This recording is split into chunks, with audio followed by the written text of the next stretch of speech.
السلام علیکم ورحمۃ اللہ وبرکاتہ۔ اعوذ باللہ من الشیطان الرجیم، بسم اللہ الرحمن الرحیم۔ اللہم صلی علی محمد وعلی آل محمد کما صلیت علی ابراہیم وعلی آل ابراہیم انک حمید مجید۔ اللہم بارک علی محمد وعلی آل محمد کما بارکت علی ابراہیم وعلی آل ابراہیم انک حمید مجید۔ رب اشرح لي صدري ويسر لي أمري واحلل عقدة من لساني يفقهوا قولي رب زدني علما رب يسر ولا تعسر وتمم بالخير وبك نستعين يا فتاح رب زدني علما آمین۔ ہم لوگ ابھی سورہ قدر کی تفسیر کر رہے ہیں، جس میں ایک حصہ یعنی ایک پورشن جو ہے وہ پچھلے ٹیوزڈے کو ہو گیا تھا، اور اب اس کے آگے کرنا ہے انشاءاللہ۔ اور یہ انشاءاللہ تفسیر انشاءاللہ تعالی یہ جلدی ہی ختم ہو جائے گی، اور اس کے بعد پھر انشاءاللہ رمضان سے ہی ریلیٹڈ اور باتیں کر لیں گے، اور تھرسڈے کو رمضان سے پہلے کا لاسٹ سیشن ہوگا انشاءاللہ۔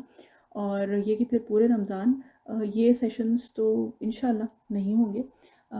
لیکن ایک ارادہ ہے ہمارا، اور وہ یہ ہے کہ دعائیں یا کچھ ذکر اذکار یا کچھ مصنون چیزیں آپ لوگوں سے شیئر کریں گے۔ جو واٹس ایپ گروپ ہے اس میں ہی شیئر کریں گے، اس میں امیجز بھیج دیں گے یا پھر آڈیوز، اور انشاءاللہ اللہ تعالیٰ کی ذات سے امید ہے کہ اللہ تعالیٰ ہم سب لوگوں کو عمل کی توفیق عطا فرمائے۔ اعوذ باللہ من الشیطان الرجیم، بسم اللہ الرحمن الرحیم۔ انا انزلناہ فی لیلۃ القدر وما ادراک ما لیلۃ القدر لیلۃ القدر خیر من الف شہر تنزل الملائکۃ والروح فیہا بإذن ربہم من کل امر سلام ہی حتی مطلع الفجر۔ صدق اللہ العظیم۔ دیکھیں، اس میں شروع کی تو ہم لوگوں کی تفسیر ہو گئی تھی، لیلۃ القدر خیر من الف شہر، یہاں تک ہم لوگوں نے کر لیا تھا۔ اور اس کے بعد اب آج جو انشاءاللہ شروع کرنا ہے وہ ہے آیت نمبر 4، یعنی آیت نمبر 4 سے۔ اعوذ باللہ من الشیطان الرجیم، بسم اللہ الرحمن الرحیم۔ تنزل الملائکۃ والروح فیہا بإذن ربہم من کل امر۔ اس کا ایک بار یہ کہ مفہومی ترجمہ، اس میں فرشتے اور روح اترتے ہیں اپنے رب کے حکم سے ہر امر لے کر، ٹھیک۔ تنزل الملائکۃ کے اترتے ہیں اس میں فرشتے، والروح اور روح فیہا اس میں، بإذن ربہم اپنے رب کے اذن سے، یعنی اپنے رب کے حکم سے، من کل امر، اور یہ جو ہے یہ ہر امر کو لے کر اترتے ہیں۔ اب اس کا مطلب کیا ہے وہ بھی انشاءاللہ دیکھ لیتے ہیں، ہے نا۔ اور یہ کہ تنزل الملائکۃ، ٹھیک، چلیں انشاءاللہ۔ تو یہ کہ اس کا مطلب کیا ہے کہ فرشتے اس میں اترتے ہیں، ہے نا۔ تو یہ کہ اس میں کچھ اشکال بھی آتے ہیں کہ کیا تمام فرشتے اترتے ہیں، تو کچھ کا اقوال ہے کہ ہاں تمام فرشتے اترتے ہیں، بلکہ اس کے علاوہ یہ ہے کہ کچھ فرشتے جو ہیں وہ اترتے ہیں۔ کچھ مطلب یہ کہ اللہ تعالیٰ کی مخلوقات یعنی فرشتے جو ہیں ان کی تعداد تو بے حد بے انتہا ہے، تو اس میں کتنے اترتے ہیں، کون اترتے ہیں، یہ کسی کو بھی نہیں پتہ ہے، اللہ تعالیٰ ہی بہتر جانتے ہیں کہ کوئی خاص فرشتے ہوتے ہیں یا تمام فرشتے ہوتے ہیں یا ان میں سے کچھ ہوتے ہیں۔ تو بہرحال یہ جو چیز ہے اس میں تفاسیر میں کئی رائے ہیں، لیکن یہ کہ بتانے کے اعتبار سے ہم لوگوں کے لیے بس یہی ہے کہ فرشتے اترتے ہیں اور روح۔ اب یہاں پہ روح سے کیا مراد ہے، ٹھیک۔ تو ایک چیز تو یہ ہے کہ فرشتے ایک کے بعد ایک اترتے ہیں، یعنی جوق در جوق اترتے ہیں اور مومنوں سے ملنے کے لیے اترتے ہیں۔ تو بیسیکلی بات یہ ہے کہ جو آسمان پہ فرشتے ہیں، اور یہ حدیث شریف سے بھی پتہ چلتا ہے کہ یہ جو فرشتے ہیں نا، یہ اللہ والوں سے، جو مومن ہیں یعنی کہ جو ایمان والے لوگ ہیں نا، ان سے محبت رکھتے ہیں، اور یہ کہ اللہ تعالیٰ کے ہی حکم سے۔ اور اس طرح کی حدیث شریف پہلے بھی سن چکے ہیں نا ہم لوگ، کہ ابو بکر صدیق رضی اللہ عنہ نے یہ فرمایا، پھر جبرائیل علیہ السلام اس چیز کو لے کے اترے، یا پھر یہ کہ صحابہ اکرام رضی اللہ عنہم میں کبھی کوئی بات ہوئی تو اس پہ اللہ تعالیٰ نے حکم نازل کیا اور جبرائیل علیہ السلام اس کو لے کے اترے۔ تو اس طرح سے، اور یہ کہ اس سے پہلے بھی جبرائیل علیہ السلام کے سلسلے میں تو یہ بات کئی بار ہو چکی ہے۔ ہے نا. اور اس کے علاوہ بہرحال فرشتے بھی ہیں، جیسے کہ ہم لوگوں کا حدیث شریف میں کئی بار ہم لوگوں نے ویسے بھی سنا ہوا ہے نا کہ جیسے آیت الکرسی پڑھنے پہ فرشتے حفاظت فرماتے ہیں، ہے نا. پھر یہ کہ غائب کی دعا غائب کے لیے جب ہوتی ہے تو فرشتہ جو ہے وہ آپ کے لیے دعا کرتا ہے کہ آپ کے لیے بھی جو چیز آپ اپنی کسی یہ کہ مسلمان بھائی یا بہن اس کے لیے مانگ رہے ہیں، تو یہ کہ فرشتہ جو ہے وہ آپ کے لیے دعا کرتا ہے کہ آپ کے لیے بھی وہی چیز اللہ تعالیٰ قبول کریں، آپ کو بھی وہ عطا فرمائیں. تو بہرحال اس طرح سے یہ تو پتہ چلتا ہے کہ فرشتے جو ہیں اللہ تعالیٰ نے لگائے ہوئے ہیں اس کام پہ کہ وہ مومنوں کے لیے دعا کریں، دعائیں مغفرت کریں. اور حدیث شریف سے یہ پتہ چلتا ہے نا کہ جب اقامت کے بعد اور اذان کے بعد اور اقامت کے درمیان بیٹھ کے جو ذکر اذکار کرتا ہے یا جو بھی ہے تو اس کے لیے فرشتے بھی دعائیں مغفرت کرتے ہیں. تو اس طرح کی الگ الگ چیزیں حدیث شریف سے کچھ کم و بیش مفہوم کے اعتبار سے اس طرح کی چیزیں پتہ چلتی ہیں، ہے نا. تو ایک چیز تو یہ ہے کہ جو پہلا لفظ ہے تنزل الملائکۃ، ٹھیک ہے. تو قرآن شریف میں دیکھیے نزلہ اور انزلہ کی بات تو پہلے ہی ہو چکی تھی، اب وہ دوبارہ سے نہیں دہرا رہے ہیں. لیکن ایک جو اور چیز ہے وہ یہ ہے کہ قرآن شریف میں کہیں پہ آیا ہے تتنزل اور کہیں پہ آیا ہے تنزلہ، ٹھیک ہے. اب چیز یہ ہے کہ ایک تو تجوید کا ایک رول ہے اور وہ یہ ہے کہ جیسے جب قریب المخرج جو بھی حروف ہوتے ہیں یا تو وہ یا پھر یہ کہ ایک ہی حروف ایک ہی حرف اگر دو جب بار آیا ہے اور ایک کے بعد ایک ہے تو اس کو مدغم کر دیا جاتا ہے، یعنی اس کو ملا دیا جاتا ہے، ادغام فی الصرف کہا جاتا ہے اس کو، ٹھیک ہے. تو ایک جو تا ہے اس میں سے گرایا جا سکتا ہے. لیکن عربی کا ایک اصول جو بہت انٹرسٹنگ ہے اور قرآن شریف میں یہ بہت زیادہ دکھائی دیتا ہے اور یہ پتہ چلتا ہے کہ ایک ایک حرف کے اضافے سے یا اس کے حذف سے، یعنی کہ حرف اگر ایک کم ہے تو اس سے بھی کچھ مطلب معنی نکلتے ہیں، ہے نا. تو تنزل ہے یہاں پہ، تو یعنی کہ حروف میں تھوڑی سی کمی ہے، تو اس کا جو ایک مطلب لیا جا سکتا ہے وہ یہ کہ اس میں تھوڑی سی کمی ہے، یعنی حرف ایک اگر کم ہے تو اس سے مراد یہ بھی ہو سکتی ہے کہ یہ چیز یہ اوکیزن جو ہے یہ بہت زیادہ نہیں، یہ کم کم آتا ہے، ٹھیک ہے. یعنی کہ سال میں ایک بار فرشتے اس طرح سے اترتے ہیں، ہے نا. سال میں ایک مرتبہ ہو رہی ہے یہ چیز، تو اس لیے حروف میں بھی تھوڑی سی کمی ہو گئی ہے. اور یا پھر یہ ہے کہ تتنزلو کے مقابلے اگر دیکھیں تو تنزلو جو ہے اس میں کم حروف ہے تو ادائیگی جلدی ہوتی ہے نا، کوئک ہوتی ہے، فاسٹ. تو اس سے ایک مراد یہ بھی لی جا سکتی ہے کہ جو فرشتے ہیں وہ جب اترتے ہیں تو بہت تیزی سے اترتے ہیں، ٹھیک ہے. یعنی کہ ہجوم کا ہجوم اترتا ہے اور بہت تیزی سے اترتا ہے. تو جب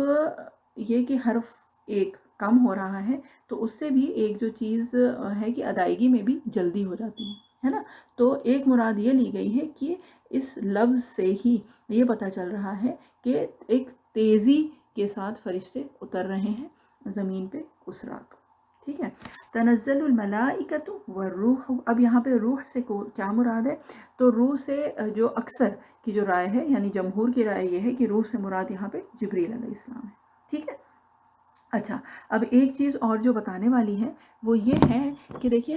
ملائکۃ والروح، تو اس طرح سے، اور کہیں پہ روح والملائکۃ، تو یہ الگ الگ چیزیں. اور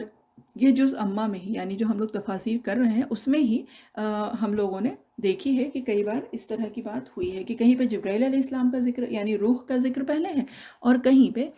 فرشتوں کا، اور دوسری جگہ پہ پہلے فرشتوں کا ذکر ہے اور اس کے بعد روح کا ذکر ہے. تو اس میں کیا ہے؟ اچھا، یہ تھوڑا سا ایک تو دیکھیں سورہ نبا جو ہم لوگوں نے پڑھی ہے، تو سورہ نبا میں آیا ہے سب سے پہلے، تو ہم لوگوں نے جب پڑھا تھا تو کیا تھا؟ یوم یقوم الروح والملائکۃ صفا، ٹھیک ہے نا. تو یہاں پہ کیا آیا کہ پہلے روح اور پھر ملائکہ، ٹھیک ہے. اور اسی طرح سے ہم نے اسی میں ہی پڑھا ہے، یعنی جز امہ میں سورہ تکویر میں ہم نے کیا پڑھا ہے کہ اس میں بھی جب بات ہوئی ہے تو پہلے جو ہے وہ روح کا ذکر ہے اور اس کے بعد پھر یہ کہ فرشتوں کا. دیکھیں اس وقت ہم سوچ رہے ہیں کہ وہ ہمیں ذہن میں آ جائے، تو بہرحال دیکھیں سورہ نبا میں ہے ایک تو، اور ایک جو ہے وہ ہے سورہ تکویر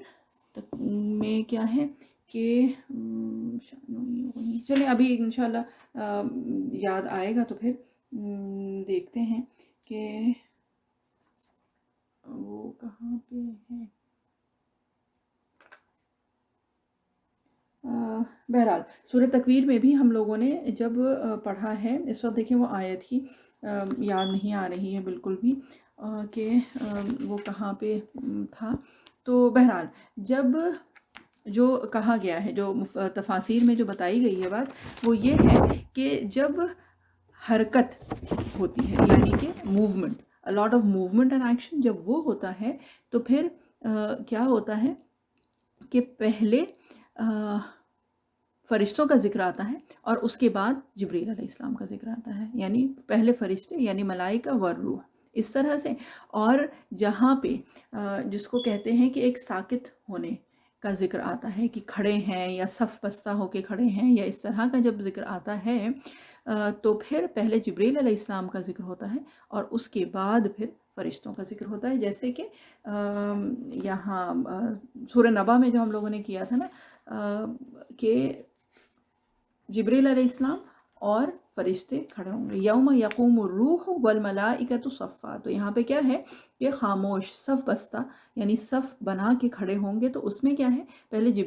پہلے روح کا ذکر ہے اور پھر ملائکہ کا ذکر ہے. اور روح جو بار بار ہم جبریل علیہ السلام کہہ رہے ہیں کیونکہ جمہور مفسرین اکرام کا جو قول ہے اس کے مطابق یہاں پہ روح سے مراد جبریل علیہ السلام ہی ہے. ٹھیک ہے. اور یہاں پہ یعنی کہ سورہ قدر میں جو بات ہو رہی ہے اس کی کہ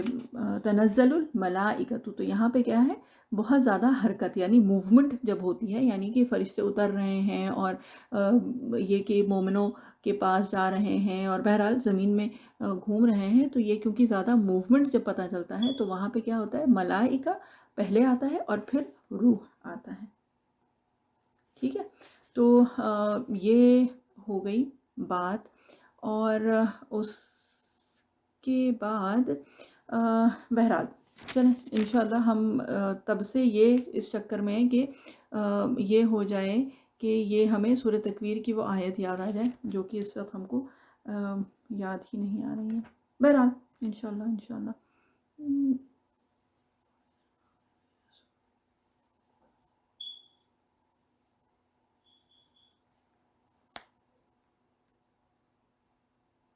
چلیں خیر.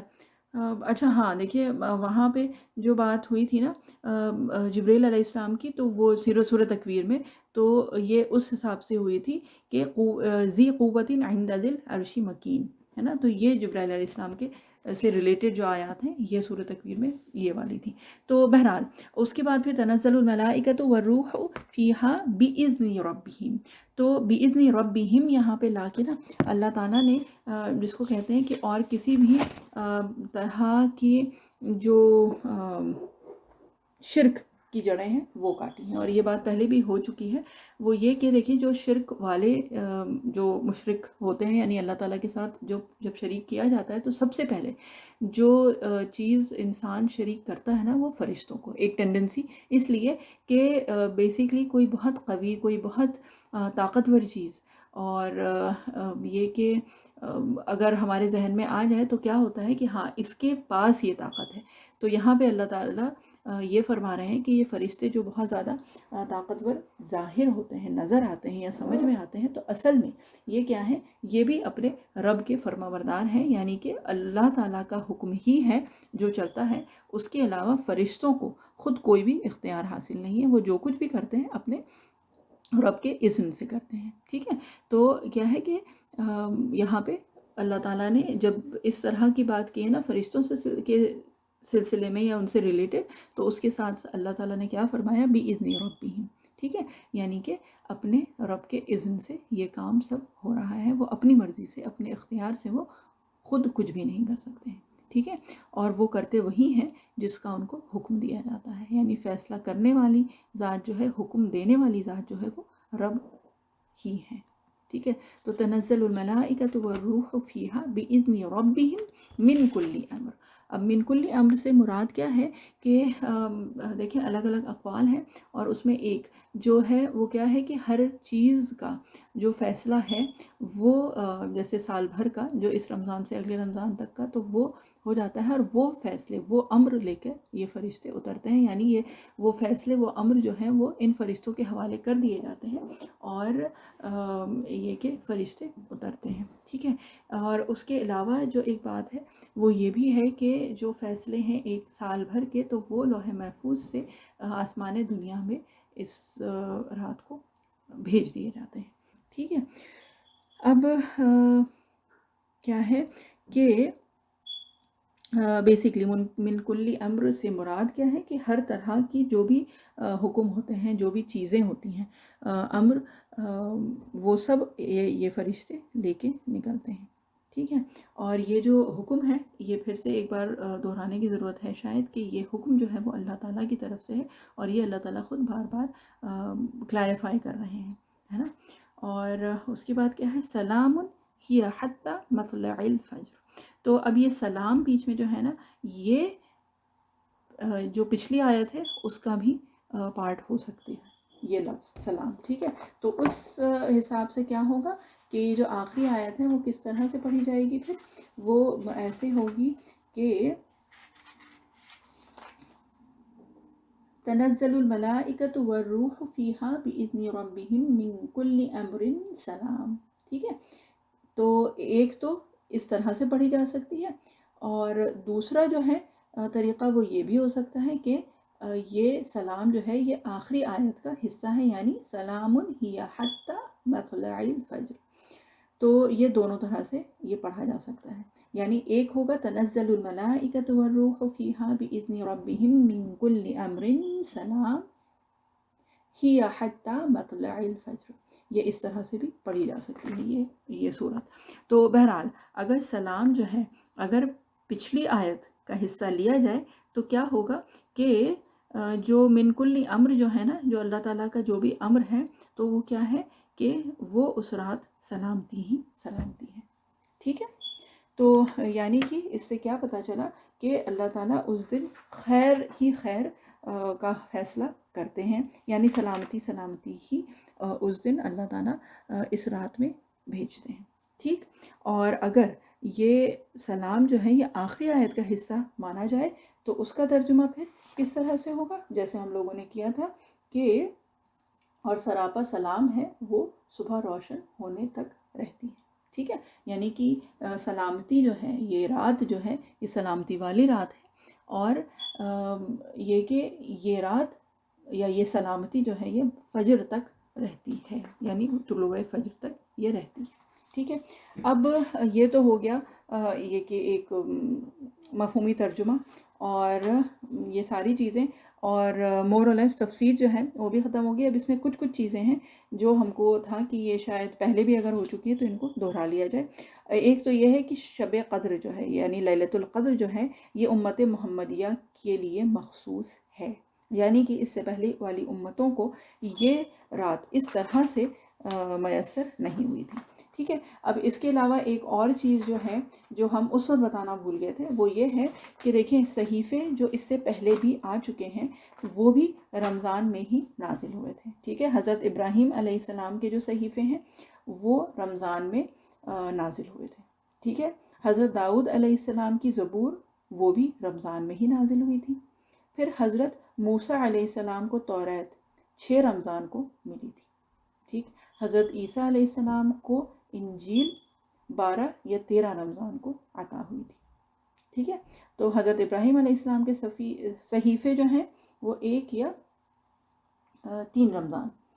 کو عطا ہوئے تھے۔ حضرت داؤد علیہ السلام کی زبور 2 اقوال ہیں اس کے کہ 18 یا پھر 12 یا 13 رمضان کو اتری تھی، اس میں تھوڑا سا کنفیوژن ہے۔ اور حضرت موسیٰ علیہ السلام کو توریت 6 رمضان کو ملی تھی، حضرت عیسیٰ علیہ السلام کو انجیل 12 یا 13 رمضان کو عطا ہوئی تھی۔ ایک تو یہ بات ہے جو کہ ہم اس وقت بھول گئے تھے۔ اور پھر دیکھیں کہ یہ ہے نا کہ لیلۃ القدر خیر من الف شہر، تو ایک بات تو اللہ تعالیٰ نے یہ بتائی، اور اس کے ساتھ ایک یہ جو ہے نا کہ تنزل الملائکۃ والروح فیہا بإذن ربہم من کل امر، تو اس آیت میں خود یہ جو لیلۃ القدر ہے اس کی فضیلت بیان کی جا رہی ہے، یعنی کہ اس کی فضیلتیں بہت ساری ہیں، اور ایک جو اس کی فضیلت ہے وہ کیا ہے کہ اس میں فرشتے اور روح اترتے ہیں اپنے رب کے حکم سے، ٹھیک ہے۔ تو یہ اگر معنی کے اعتبار سے لیں تو اس طرح سے بھی لیا جا سکتا ہے،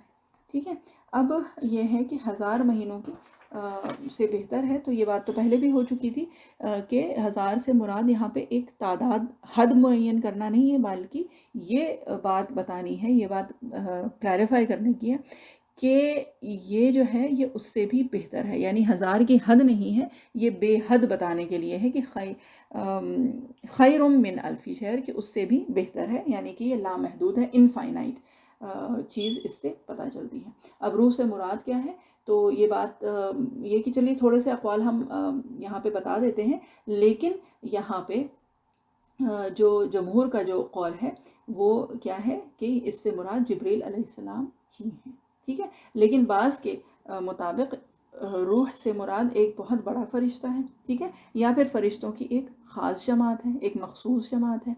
اور روح سے مراد یہ بھی ہو سکتا ہے کہ اللہ تعالیٰ کی یہ ایک خاص رحمت ہے، ٹھیک ہے، اور یہ کہ یہ بھی ہے کہ یہ اللہ تعالیٰ کی کوئی ایک الگ خاص مخصوص مخلوق ہے، ٹھیک ہے۔ لیکن جمہور کے قول کے مطابق یہاں پہ روح سے مراد جبریل علیہ السلام ہی ہیں، ٹھیک ہے۔ اب اس کے بعد ایک جو چیز آتی ہے نا بِإِذْنِ رَبِّهِمْ، کہ ان لوگوں کے خیال فاسد کو، یعنی جو مشرک ہیں ان کی تردید کی گئی ہے، جو یہ کہتے ہیں کہ جو فرشتوں کو ہے نا اللہ تعالیٰ کے ساتھ نعوذ باللہ شریک مانتے ہیں، ٹھیک ہے، اور وہ یہ کہتے ہیں کہ ملائکہ بھی کیا ہوں گے کہ اللہ تعالیٰ یہاں پہ بیسکلی یہ بتا رہے ہیں کہ جو ملائکہ یا فرشتے ہیں وہ بھی اللہ تعالیٰ کے بندے ہیں، اور وہ بھی اللہ تعالیٰ کے حکم کے پابند ہیں، ٹھیک ہے۔ اور اس کے بعد جو ہے نا سلام ہی حتی مطلع الفجر، کہ وہ رات جو ہے وہ سراپائے سلام ہے، یعنی تمام رات فرشتوں کی طرف سے مومنوں پر سلام ہوتا ہے، یا سلامتی والی رات ہے، سراپائے سلام ہے، یا پھر سراپا خیر ہی خیر ہے وہ رات، ٹھیک ہے۔ کہ یہ بھی ہو سکتا ہے کہ وہ رات سلام و سلامتی اور سراپائے خیر ہے، ٹھیک ہے۔ تو بہرحال یہ دونوں طرح سے جو پڑھی جا سکتی ہے یہ آیت، تو اس حساب سے ہم نے دونوں ترجمہ کر دیا ہے۔ اب دیکھیں تفسیر الحمدللہ ثم الحمدللہ سورہ قدر کی جتنی یہ کی کتابوں میں تھی وہ تو ہو گئی ہے، لیکن اب اس کے ساتھ یہ ہے کہ کچھ چیزیں جو ہم کو ایک بار دہرانی ہیں، اور ایک تو جو لیلۃ القدر کی جو دعا ہے جو حضرت عائشہ رضی اللہ عنہا کی حدیث سے ہم کو پتہ چلتی ہے، کیا ہے؟ اللہم انک عفو تحب العفو فاعف عنی، اللہم انک عفو تحب العفو فاعف عنی، اللہم انک عفو تحب العفو فاعف عنی۔ اب یہ دعا جو ہے یہ حدیث شریف سے یہ پتہ چلتی ہے، اور کئی جگہ آپ کو اس کے الگ الگ ورژنز بھی پتہ چلیں گے، اور وہ بھی پڑھنے میں کوئی حرج نہیں ہے۔ ایک جیسے ہے جب کلیکٹیولی، یعنی اللہم انک عفو تحب العفو فاعف عنی، یہ اگر ہے تو یہ انڈیویجولی ہم لوگ پڑھتے ہیں، اور یہ جو حدیث شریف میں ہے وہ یہ دعا ہے، ٹھیک ہے۔ لیکن جب ہم کلیکٹیولی پڑھتے ہیں یعنی باجماعت جب پڑھی جاتی ہے تو اس میں عنی کی جگہ عنا آتا ہے، یعنی کہ جمع متکلم کا صیغہ لگ جاتا ہے، اللہم انک عفو تحب العفو فاعف عنا، یعنی کہ ہم سب لوگوں کو درگزر فرمائیے، اور فاعف عنی یعنی مجھے درگزر فرمائیے۔ تو یہ تھوڑا سا ایک فرق ہے، تو اس میں کنفیوز ہونے کی ضرورت نہیں ہے، بس بیسکلی بات یہ ہے کہ ایک میں جمع متکلم کا صیغہ ہے، اور دوسرے میں جمع واحد متکلم کا صیغہ ہے۔ اس کے علاوہ ایک اور جو اسی طرح کی یعنی کہ الگ الگ جو ورژنز جس دعا کے ہیں، ایک یہ ہے اللہم انک عفو کریم تحب العفو فاعف عنا، تو یہ بھی ٹھیک ہے۔ اور اسی طرح سے اگر الگ الگ مور اور لیس اگر یہی دعا ہے اور آپ کو کوئی اور یاد ہے تو وہ بھی آپ پڑھ سکتے ہیں۔ اس کے بعد پھر ایک جو بتایا جاتا ہے جو کہ حدیث شریف کو کلیکٹ کر کے، یعنی کہ اس کے مفہوم کے اعتبار سے جو علماء اکرام نے ایک ذکر جو بتایا ہے رمضان میں خاص طور پہ، وہ کیا ہے کہ کلمہ پڑھو، ٹھیک ہے، یعنی کہ حدیث شریف سے جو پتہ چلتا ہے کہ رمضان میں زیادہ سے زیادہ کلمہ، استغفار، ٹھیک ہے، اور کیا ہے کہ جنت مانگو اور جہنم سے پناہ مانگو، ٹھیک ہے۔ تو یہ اگر ایک دعا میں اگر جوڑ دیا جائے، یعنی ایک دعا میں اگر اس کو کلیکٹ کر لیا جائے، تو وہ دعا جو ہے وہ زیادہ سے زیادہ کوشش کرنی چاہیے کہ ہم رمضان میں پورے رمضان وہ دعا مانگیں، ٹھیک ہے۔ وہ کیا ہے؟ جیسے کلمہ پڑھ لیا، استغفار اور جنت کا سوال اور جہنم سے پناہ، لا الہ الا اللہ استغفر اللہ اسألک الجنت واعوذ بک من النار، لا الہ الا اللہ استغفر اللہ اسألک الجنت واعوذ بک من النار، لا الہ الا اللہ استغفر اللہ اسألک الجنت واعوذ بک من النار، ٹھیک ہے۔ یہ ہو گیا۔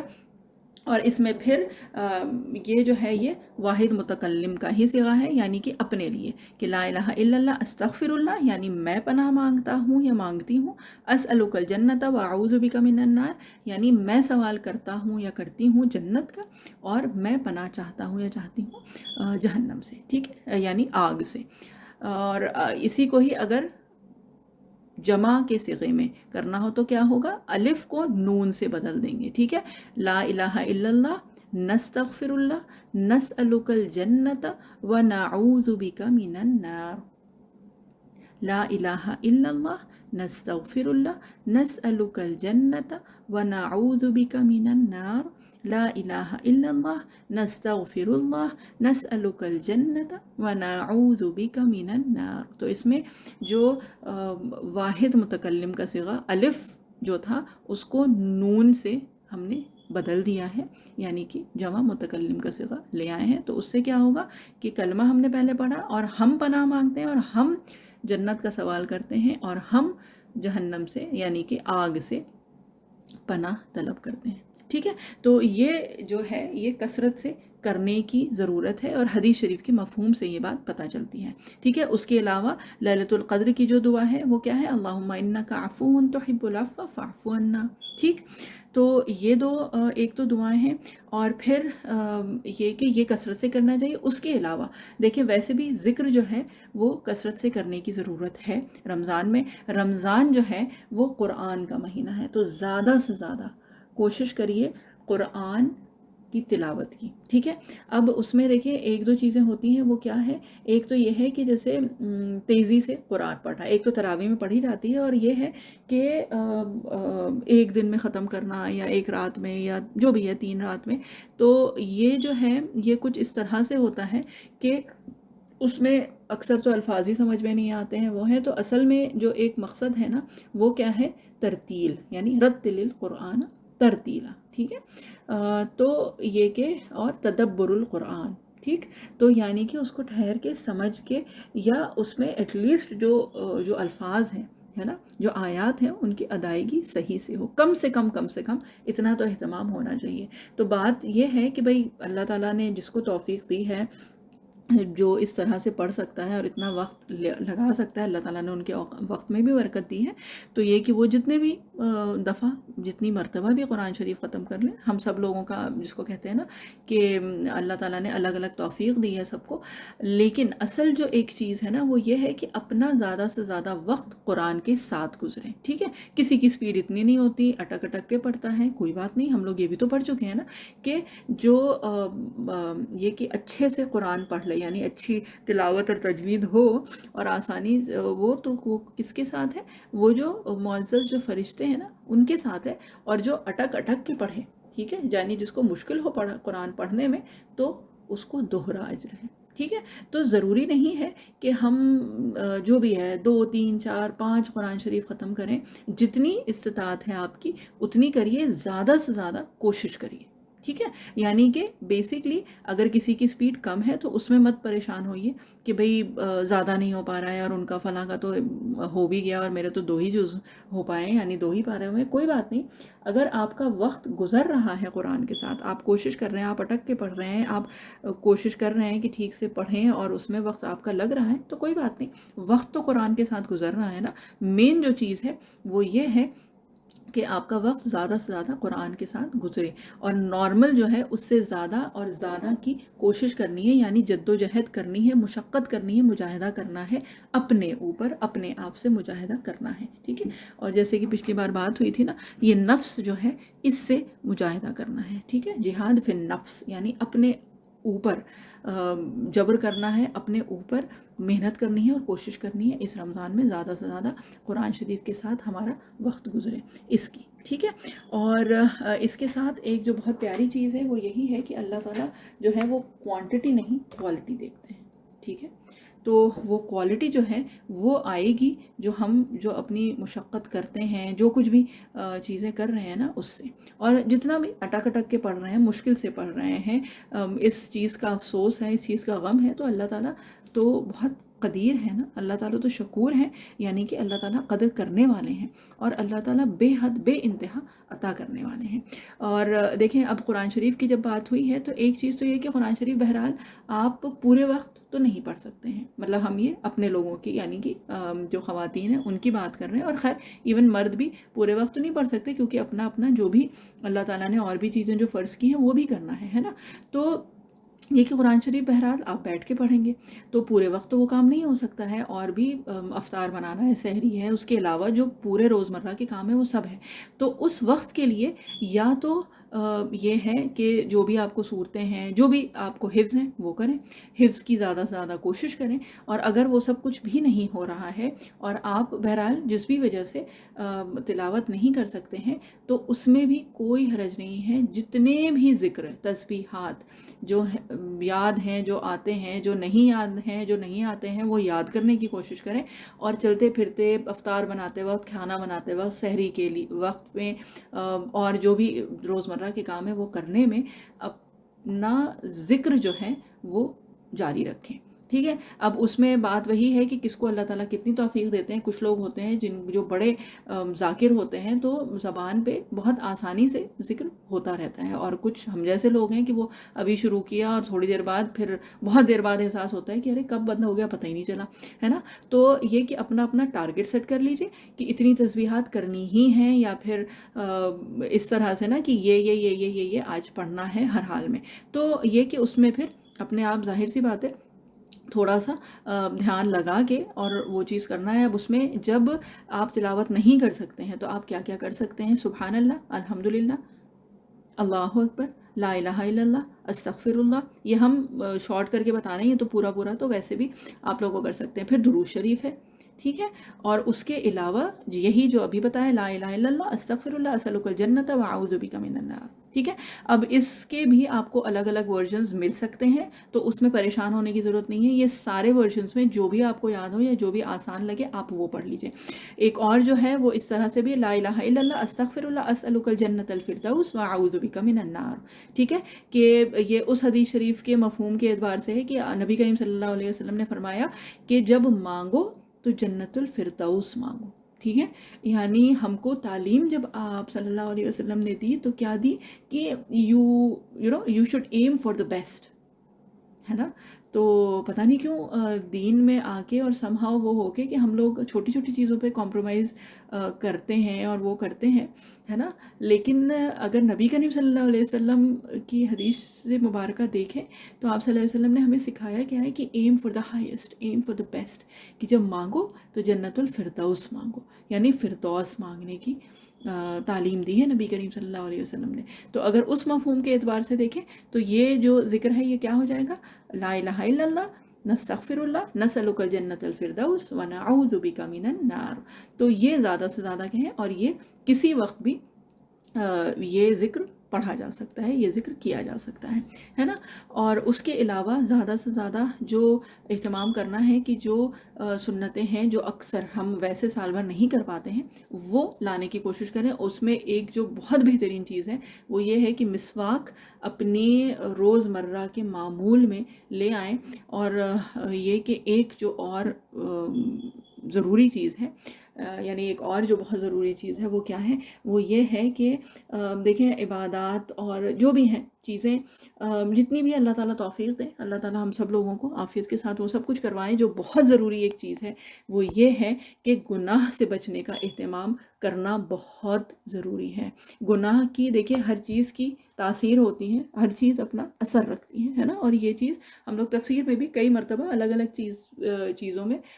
یہ بات کر چکے ہیں، ہے نا. تو گناہ کی بھی تاثیر ہوتی ہے، اور جو نیکیاں ہوتی ہیں نا ان کی بھی تاثیر ہوتی ہے. ٹھیک ہے، گناہ کی نحوست ہوتی ہے اور نیکیوں کی برکت اور رحمت ہوتی ہے نا. تو یہ کہ فی زمانہ، اور یہ بھی دیکھیں اکابرین کا ہی قول ہے کہ فی زمانہ یعنی آج کل کے زمانے میں نیکیاں کرنا اتنا مشکل نہیں ہے جتنا گناہ سے بچنا مشکل ہے. تو ایک چیز جو کرنی ہے نا وہ یہ ہے کہ گناہ سے بچنے کا اہتمام. تو اس کے لیے تو ظاہر سی بات ہے یہ تو پتہ ہونا چاہیے کہ گناہ ہے کیا. تو حقوق اللہ تو کرنے ہیں، اور الحمدللہ ثم الحمدللہ مور اور لیس اکثر لوگوں کا جو اہتمام ہو جاتا ہے کہ حقوق اللہ ہو جاتے ہیں ادا، الحمدللہ بہت اچھی بات ہے. ایک جو چیز ہے حقوق العباد جس کا اہتمام کرنا بہت ضروری ہے، کیونکہ اس کی کوتاہی سے پھر کیا ہوتا ہے کہ ہم لوگ گناہ میں مبتلا ہو جاتے ہیں. ٹھیک ہے، تو گناہ کی نحوست ہے، گناہوں کی نحوست سے بچنا بہت ضروری ہے. کہ ایک مثال دی جاتی ہے نا کہ filling a bucket with a hole، کہ ہم نیکیاں تو ڈالے جا رہے ہیں لیکن وہ جو گناہ کے جو ہم سے جو بھی سرزد ہوتے ہیں یا جو بھی کوتاہیاں ہوتی ہیں تو اس کی وجہ سے جو ہماری جو نیکیاں ہیں نا وہ دھیرے دھیرے کر کے we are losing on those good deeds. Basically وہ نیکیاں جو ہیں وہ ہماری ختم ہوتی جا رہی ہیں ان گناہوں کی نحوست سے جو ہم سے ادا ہو رہے ہیں. ٹھیک ہے، تو جو بہت اہتمام کرنا ہے وہ یہ کہ گناہوں سے ہم سب لوگوں کو انشاءاللہ بچنا ہے. ٹھیک ہے، اور اس کے ساتھ دیکھیں اگر ویسے دیکھیں تو قرآن شریف میں ہی اللہ تعالیٰ نے جہاں پہ اپنا یہ روزے کی اور ان سب کی بات بتائی ہے نا، تو اس میں ایک اور چیز جو بتائی ہے نا، اور یہ اس کا شاید بہت زیادہ موقع بھی نہ مل پائے، لیکن یہ کہ جتنی بات ہو جائے اس کے بعد انشاءاللہ تھرسڈے کو اس کو کنٹینیو کر لیں گے. ٹھیک ہے، تو اللہ تعالیٰ نے کیا بتایا ہے کہ یہی جو سورہ بقرہ کی جو آیات اس سے پہلے ہم لوگ اتنی بار وہ ہو چکی ہیں کہ کتب یا ایھا الذین آمنوا کتب علیکم الصیام کما کتب علی الذین من قبلکم لعلکم تتقون. ٹھیک ہے، تو اس کے بعد پھر اللہ تعالیٰ نے پھر روزوں کی ہی بات کی ہے، اور اس کے بعد کیا ہے شہر رمضان الذی انزل فیہ القرآن. ٹھیک ہے، اور فیہ القرآن ھدی للناس وبینات من الھدی والفرقان. اور اس کے بعد پھر اللہ تعالیٰ نے کیا فرمایا ہے کہ بس تم میں سے اگر کوئی وہاں موجود ہے، ہم ترجمہ کر رہے ہیں مفہومی، تو یہ کہ جو یہ مہینہ پائے تو چاہیے کہ وہ روزہ رکھیں. ٹھیک ہے، اور پھر کیا ہے کہ اگر کوئی مریض ہے یا کوئی سفر میں ہے یعنی کوئی عذر ہے اس کا، تو کیا ہوگا کہ پھر تم اس کو مکمل کرو، یعنی کہ اس کی قضا کرو بعد میں، یعنی رمضان کے بعد. ٹھیک ہے، اور اس کے بعد پھر اللہ تعالیٰ نے کیا فرمایا یرید اللہ بکم الیسر ولا یرید بکم العسر. ٹھیک ہے، کہ اللہ تعالیٰ جو ہیں وہ تمہارے لیے آسانی چاہتے ہیں اور مشکل نہیں چاہتے ہیں. ٹھیک ہے، تو بہرحال اس کی بھی اور تفصیل کریں گے انشاءاللہ ہم لوگ پرسوں. لیکن یہ کہ بس ایک چیز جو یہ کہ ہمیں یاد دلانی تھی وہ یہ کہ دیکھیں جو پہلے کے لوگ تھے اور ان کے روزے جو تھے نا وہ بہت مشکل تھے. اگر یاد ہو یا کسی نے تفسیر پڑھا ہو تو کیا ہے کہ جیسے مریم علیہ السلام، ٹھیک ہے، اور زکریا علیہ السلام کا وہ جو زمانہ تھا تو اس وقت روزہ جو تھا اس میں کیا تھا، بات کرنا منع تھا. ٹھیک ہے، انی اسوم وہ ہے نا کہ جب مریم علیہ السلام نے کہا تھا یا زکریا علیہ السلام نے بھی جب ان کو یہ کہ زکریا علیہ السلام کو جب یحییٰ علیہ السلام کی یعنی کہ ان کے بیٹے کی خوشخبری دی گئی تھی تو انہوں نے پوچھا تھا کہ فرشتوں سے ان سے کہ مجھے کیا کرنا ہوگا، تو پھر اللہ تعالیٰ کی طرف سے کیا حکم تھا کہ بھئی 3 دن کا روزہ، یعنی کیا کہ کلام نہیں کرنا ہے الا رمضان، سوائے اس کے کہ تم اشارے سے بات کرو. ٹھیک ہے، تو پہلے کے جو لوگ تھے ان کے روزے میں کیا تھا کہ بات کرنا منع تھا. اور اس کے بعد اگر دیکھیں تو یہ کہ نبی کریم صلی اللہ علیہ وسلم کو جب روزے کا یہ حکم آیا ہے، اس سے پہلے تک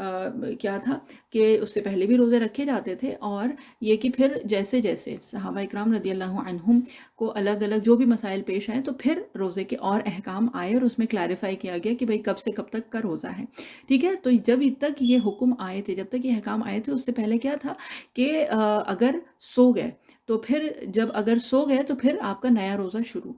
تو اس طرح کی چیزیں تھیں، جیسے اب ہم لوگوں کے یہاں ہے کہ بھئی افطار ہے اور سحری سے پہلے اگر سو گئے تو پھر اٹھ کے سحری کر لیتے ہیں، وہ ہے۔ یہ ایسے پہلے نہیں تھا، پہلے کیا تھا کہ جیسے افطار کا جو وقت ہے اس میں آپ نے کھایا پیا یا جو بھی ہے، اس کے بعد اگر غلطی سے بھی کسی کی آنکھ لگ گئی، ٹھیک ہے، تو بس اس کا روزہ شروع۔ اب اٹھ کے وہ پھر کچھ کھا پی نہیں سکتا ہے۔ تو بہرحال اس طرح کی چیزیں اگر دیکھیں، اور سیرت مبارکہ سے بھی، یعنی کہ جو شان نزول ہے یا اس طرح سے اگر دیکھیں اور پڑھیں گے انشاءاللہ ہم لوگ، تو اس سے پتہ چلتا ہے کہ وہ روزے کافی مشکل تھے، اور ہم لوگوں کے روزے جو ہیں وہ بہرحال آسان ہیں،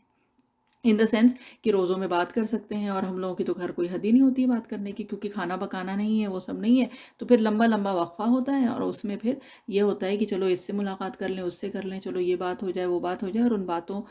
میں پھر کرتے کرتے بہت ساری بات ہو جاتی ہے نا۔ تو یہ کہ اس سے بھی احتیاط کرنے کی ضرورت ہے۔ اور اس کے علاوہ جو اور چیزیں جو کہ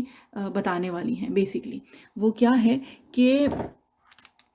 اہتمام کرنا ہے ان اذکار کا، سنتوں کا اور دعاؤں کا، ٹھیک ہے۔ اور اس کے بعد پھر ایک جو چیز ہے جو پہلے بھی بات ہوئی ہے، کئی بار اس کی بھی بات ہوئی ہے کہ لیلۃ القدر، تو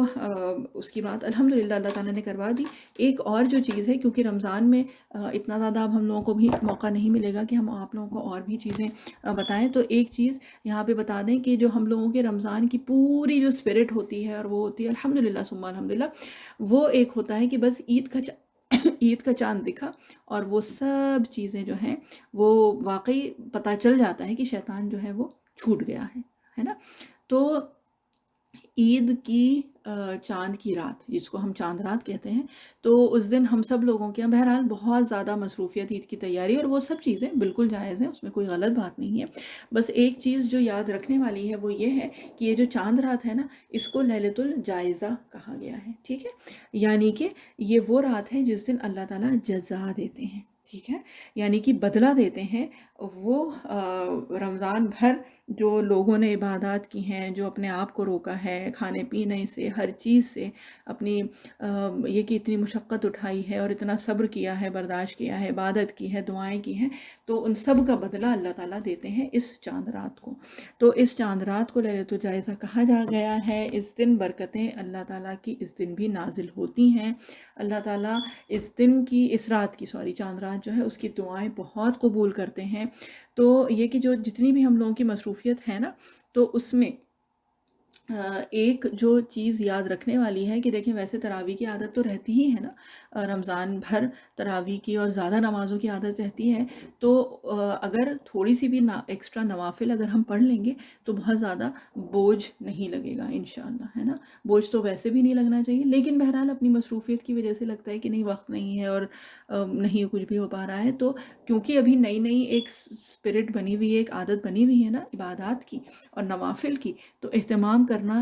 ضروری ہے، اور اہتمام کریے گا چاند رات میں بھی نوافل کی، یعنی تہجد کی نیت سے دعا کریے۔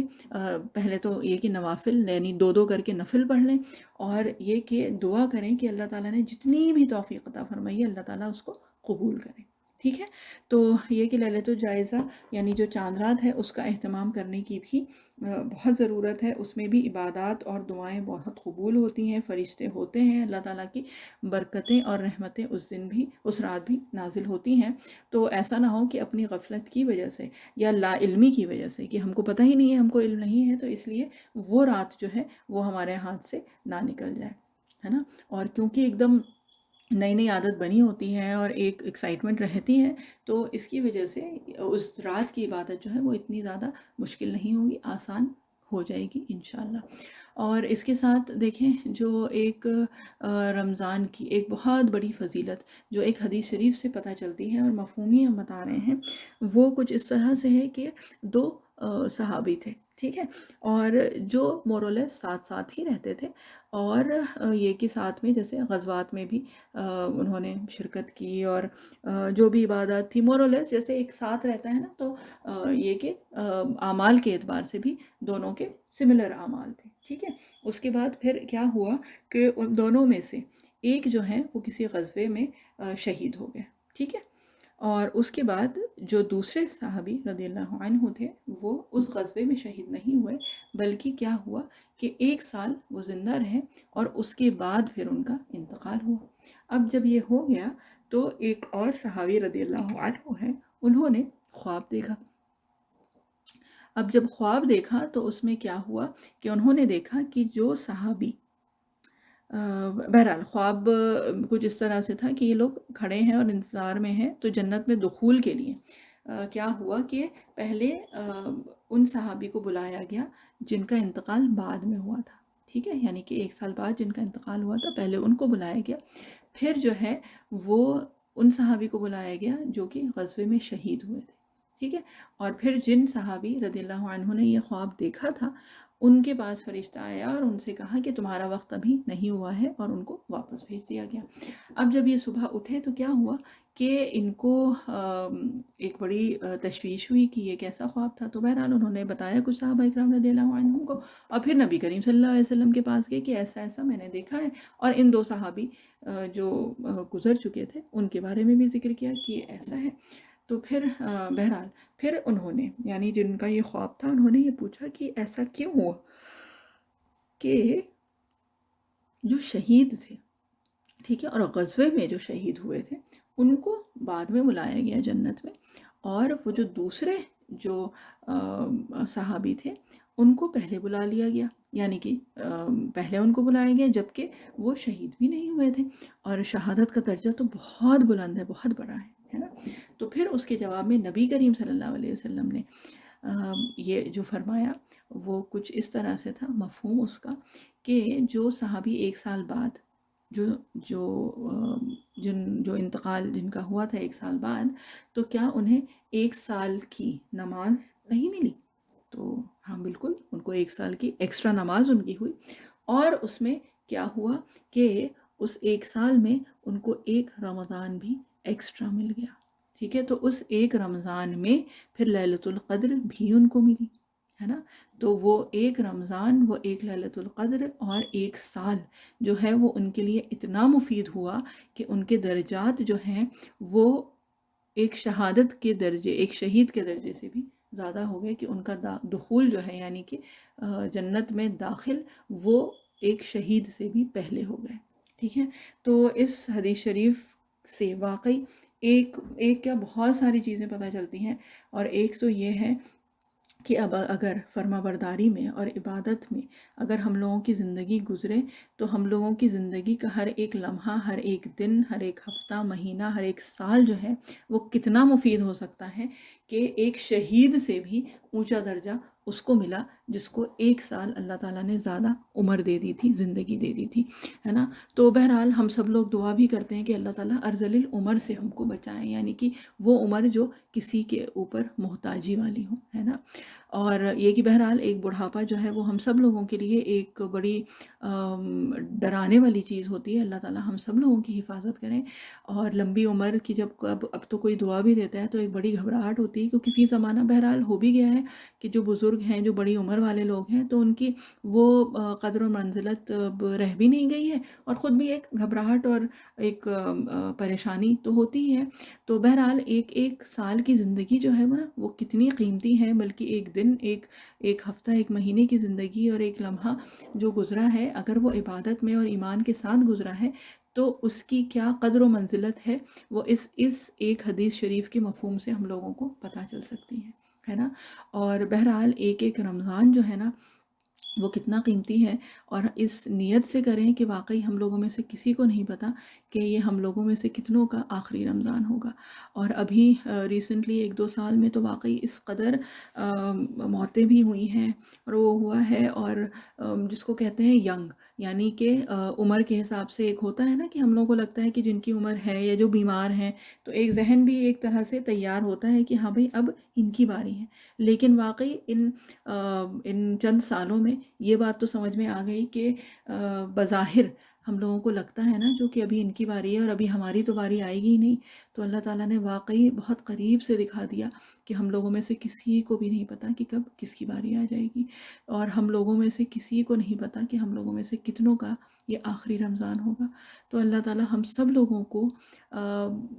بہترین توفیق عطا فرمائے۔ اللہ تعالیٰ کہنے سننے بولنے سے زیادہ اللہ تعالیٰ ہم سب لوگوں کو عمل کی توفیق عطا فرمائے کہ یہ رمضان جو گزارنا ہے تو وہ اس طرح سے، اور دعائیں بھی جو کرنی ہیں وہ اس طرح سے کہ واقعی ہم کو نہیں پتا کہ ہم لوگوں کا یہ واقعی آخری رمضان ہے اگر، تو اپنی مغفرت کروا لیں، اپنی دعائیں منوا لیں، اور دعائیں مانگ لیں جو کچھ مانگ سکتے ہیں۔ اور ایک یہ کہ حدیث شریف سے ہی جو پتہ چلتا ہے نا کہ افسوس ہے اس کے اوپر جو رمضان پائے اور اپنی مغفرت نہ کروا پائے، ہے نا۔ تو یہ کہ اللہ تعالیٰ کو دعا میں نا ضد بہت پسند ہے۔ اللہ تعالیٰ تو خود کہتے ہیں نا ادعونی استجب لکم، کہ مجھے پکارو میں جواب دوں گا۔ تو پھر کون سی چیز ہے جو مانے ہے کہ ہم اپنے رب سے مانگیں؟ وہ رب جو ہر چیز پہ قادر ہے، وہ ہر چیز دے سکتا ہے، وہ ہر چیز جانتا ہے، ہر چیز اس کے قبضے میں ہے، اس کی قدرت میں ہے، اور اس رب نے ہم سے کہا ہے کہ مجھ سے مانگو۔ تو پھر کیا ہے؟ وہ ہماری واقعی کوتاہی ہے، وہ ہماری جس کو کہتے ہیں نا کمی ہے اور محرومی ہے کہ ہم نہیں مانگ پاتے ہیں۔ اور ضرورت بھی ہے ہم کو، ایسا نہیں کہ ضرورت نہیں ہے، کہ مطلب ہر چیز ہمیں ملی ہوئی ہے، کسی چیز کی نہ فکر ہے، نہ پریشانی ہے، نہ کوئی اندیشہ ہے، کہ وہ سب چیزیں بھی ہیں تو ہماری ضرورتیں بھی ہیں، وہ ضرورتیں پوری کرنے والا بھی ہے، وہ سننے کو بھی تیار ہے، وہ قبول کرنے کو بھی تیار ہے، لیکن اس کے باوجود ہماری واقعی محرومی ہے کہ ہم نہیں مانگ پاتے ہیں۔ تو بہت زیادہ اہتمام کریں دعاؤں کا۔ اور یہ کہ قرآن شریف کی تلاوت کے لیے تو یہ کہا گیا ہے نا کہ وہ بندہ، حدیث شریف کا مفہوم ہی بتا رہے ہیں کہ وہ بندہ جس کو قرآن شریف کی تلاوت یا قرآن شریف میں جو شغف ہے، یعنی کہ اس کی مصروفیت قرآن کے ساتھ جو اس کی مصروفیت ہے اس کی وجہ سے وہ دعا نہیں مانگ پاتا ہے، تو میں اس کی وہ تمام دعائیں خود بخود قبول کرتا ہوں، ٹھیک ہے۔ اور اس کے ساتھ جو ایک اور مفہوم ہے وہ کیا ہے کہ جو ہم دعائیں جو بھی کرتے ہیں اپنے اس سے، اور اس کی بنسبت جو تلاوت قرآن ہے نا، اس کی فضیلت اس طرح سے ہے، یعنی کہ ہمارا جو کلام ہے اور اللہ کا جو کلام ہے، یعنی ہم جب اللہ کا کلام پڑھتے ہیں یا پھر اپنے اس سے جو بھی اور چیزیں کرتے ہیں، تو اس اللہ کے کلام کو وہ فضیلت حاصل ہے جو واقعی اگر ویسے دیکھیں کہ جو ہم کو، یعنی ہمارے کلام کو اور اللہ کے کلام کی جو فضیلت ہے۔ تو بہرحال اللہ تعالیٰ نے اپنا کلام ہمارے ہاتھ میں دیا ہے، اور اللہ تعالیٰ نے خاص کر دیا ہے اس رمضان اور اس قرآن کے تعلق کو، ہے نا۔ تو اللہ تعالیٰ ہم لوگوں کو اس کی بھی توفیق عطا فرمائے انشاءاللہ۔ اور یہ کہ پرسوں انشاءاللہ